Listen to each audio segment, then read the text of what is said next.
예, 김민석 국무총리 후보자의 논란 계속되고 있습니다. 오늘도 국민의힘에선 새로운 의혹들을 제기를 했는데 민주당 결사항전의 분위기인 것 같습니다. 정청래 민주당 의원 지금 당대표에 도전 중인데 임전무태다. 김민석을 지키는 것이 이재명 대통령을 지키는 길이다. 임전무태를 선언했습니다. 먼저 오늘 우상호 대통령실 정무수석이 대통령 여야 회담 이후에 이런 브리핑을 했습니다. 들어보시죠.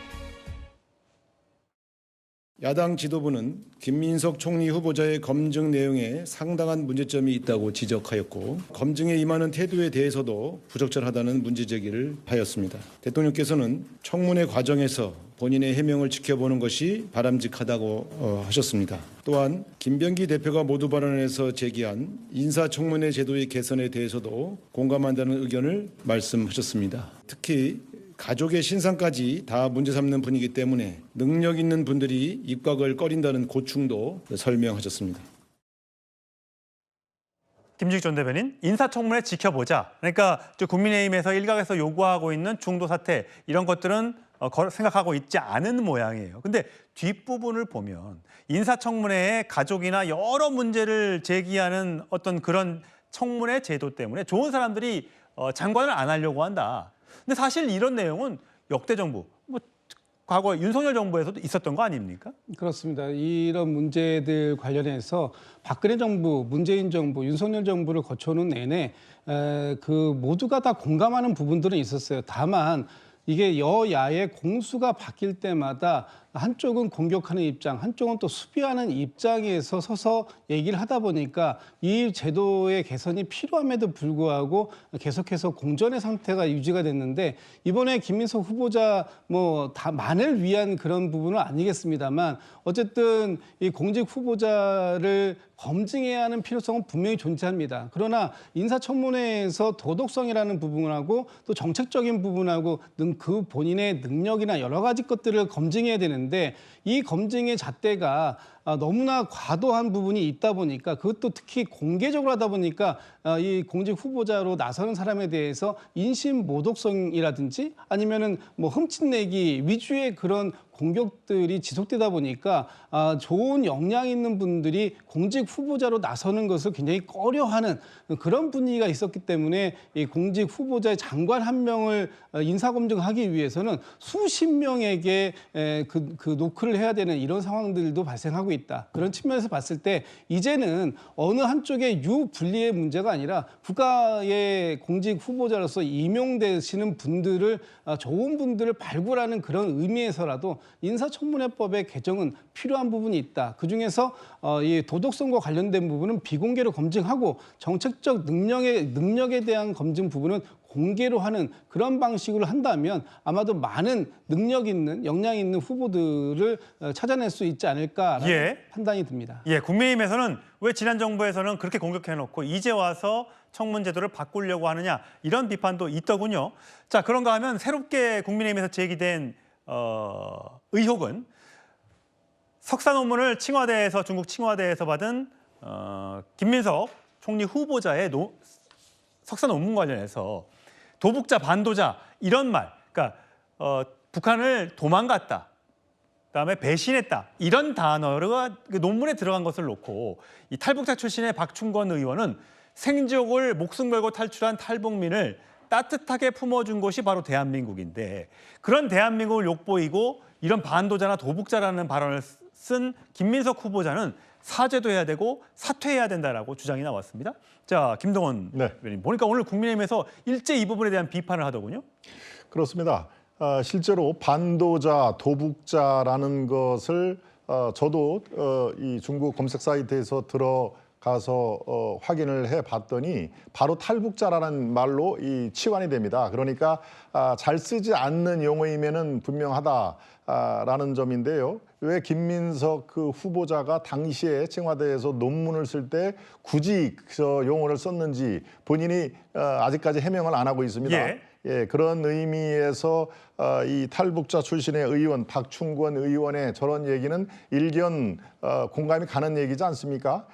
이 북한을 이 탈출해서 지금 우리 대한민국 품에 안긴 분들이 수만 명이 되는데 그런 분들에게 또다시 상처를 주고 마치 무슨 큰 배신자, 이 배반을 일삼는 사람으로 치부되는 용어를 굳이 썼다는 게 이 김문석 후보자가 자신 있으면 그거에 대해서 얘기를 해야 되는데 아직 얘기를 못했습니다. 여기 청문회가 남아 있으니까 아마 그때 해명하지 않을까 싶어요. 모든 게 다 청문회로 돌리는데요. 청문회가 지금 이틀밖에 우리 국민의힘에서는 이틀은 짧다, 3일로 하자라는 것도 받아들이지 않았습니다. 이틀 동안 얼마나 많은 얘기가 쏟아지겠습니까? 그러니까 모든 지금 의혹되는 사항이 짤막짤막하게 이렇게 짚어진 다음에 넘어가기 때문에 청문회 이틀 동안에 저런 심도 깊은 논의가 안 되고요. 하나만 여기서 제가 덧붙이겠습니다. 짧게. 이 칭화대 논문을 쓰기 위해서 일주일에 2, 3일 베이징에 머물렀다라고 하는데요. 만약에 김민석 후보자가 아니고 이 장관이나 고위공직자가 그런 상황이 되면은 국민 여러분 어떻게 생각하십니까?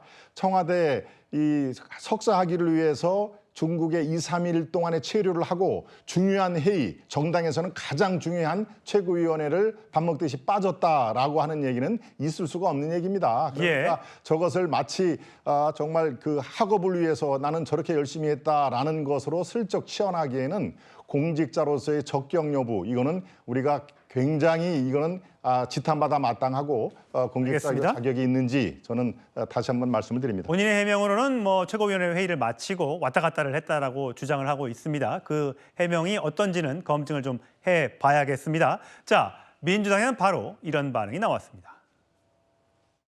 중국판 BBC, 동아일보 중국어판 기사 등에서 도북자라는 표현은 쉽게 찾아볼 수 있습니다.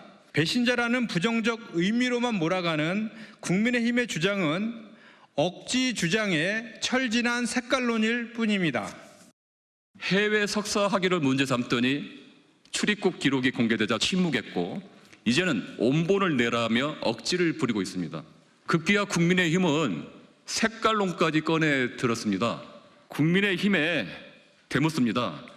탈북민을 정치 도구로 삼고 있는 쪽은 누구입니까? 성침 부장. 오늘 또 주진우 의원, 인사청문위원이죠. 새로운 의혹을 또 제기했습니다. 자, 6억 정도의 수익이 플러스가 났는데 부의금과 강연료 등 기타 소득이 있었다고 해명을 했었다. 그 신고 내역을 봤더니 800만 원 정도가 있더라. 요거는 확인을 했다. 그렇다면 이 800만 원을 제외하고 재산이 늘어났던 부분, 한 5억 얼마, 이 돈은 그렇다면 어디서 났느냐. 그렇다면 이것이 축의금과 조의금과 출판 기념회 여기에서 다 나온 돈이면 이거 정확하게 해명해라. 뭐 강연료가 되게 많은 것처럼 얘기했지만 이거 아니더라. 이렇게 주장을 합니다. 그럼 주진우 의원은 저 축의금, 조의금, 출판기념회를 앞으로 국회의원들 모두가, 공직자들 모두가 투명하게 공개하자는 걸 주장하는 건지 명확히 하셔야 됩니다. 지금 국회의원들은 서로 국민의힘 의원들도 그걸 바라지 않기 때문에 제도화시키지 않은 것이거든요. 출판기념회를 비롯한 축의금, 조의금 전부 다 투명화시켰을 때 손해라는 표현보다는 곤란해하는 게 어딜까요? 모든 국회의원들도 국민의힘 의원들도 마찬가지일 겁니다.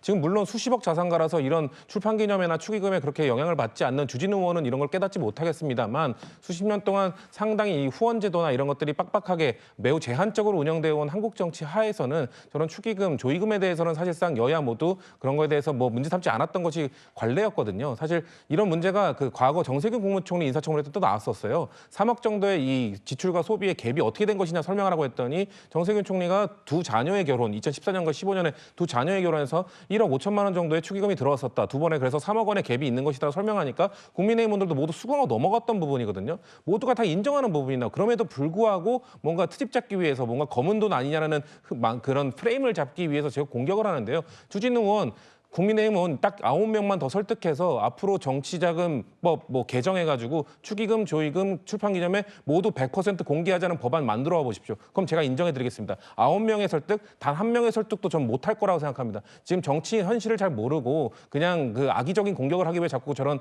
현실적이지 않은 공격들을 하시는데요. 저도 물론 축의금이나 이런 것들 다 투명화되면 좋겠습니다만 본인은 그런 할 수 있는 능력도 없으면서 그걸 자꾸 악의적으로 몰아가는 모습에 대해서는 전 지적을 하고 싶습니다. 민주당에서는 주진우 의원에 대한 재산 내역 등등에 대한 공격을 하고 있죠. 어쨌든 지금 김민석 후보자에 대해서는 이거 국민의힘에서는 탈북민 비하다, 색깔론이다, 청문회 대신 수사받아야 할 사람이다. 우리 택도 없다. 임전무태다. 못 물러난다. 전과자 정부냐? 왜 새 정부 발목을 잡느냐라고 합니다. 최소한 평론. 지금 민주당에서 어쨌든 이렇게 강하게 김민석 후보자를 밀고 가겠다. 네. 이거는 왜 그런 겁니까? 1호 인사니까요. 이재명 정부의 1호 인사에다가 여기서 밀리면은 동력이 좌초된다 생각을 하는 것 같아요. 그래서 이제 아마 이제 이틀만 버티면 되고 그다음에 어쨌든 과반 의석수가 있기 때문에 야당이 채택해주지 않아도 채택할 수 있다는 자신감이 있을 것 같고 또 설령 그렇게 청문 보고서가 채택되지 않아도 3일만 지나면 대통령 임명하면 되니까. 근데 다만 좀 그건 있습니다.